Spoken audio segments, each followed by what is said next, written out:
In this tutorial, I'm going to show you how to do a really simple bind off for a 2-color brioche project. It is so simple that we only need one color for the bind off, and we'll do it all in one go. And so I have cut the contrast color here and just left it in the front of the work. I can weave it in after I'm done, but I'm only going to use the main color for the bind off. This simplified bind off is just basically a variation on a very standard bind off.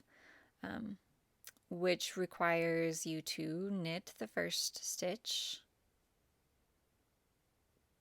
knit the next stitch, and then pass the first stitch over the top of the second stitch.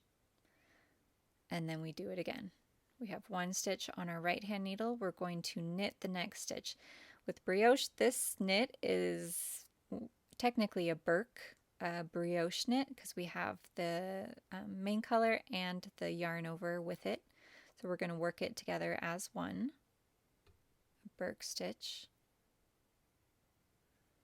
And then we're going to reach over and get that first stitch, pass it over the second. And do it again. We're going to knit this next stitch and bind that one off. So every time we come to a Burke stitch, we're going to Burke it together, brioche knit together, and then still just bind it off with our simple standard bind off.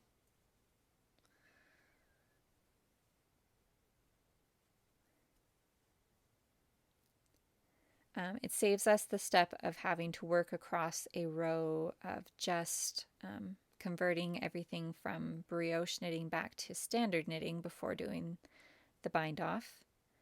You do it all in one, and then you don't have an extra row, kind of a gap between the end of your brioche knit round and your bind off.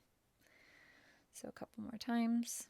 I'm going to knit that, bind it off, and the last stitch. Knit, bind off. You can see that creates a really clean, solid color at the top and the bottom.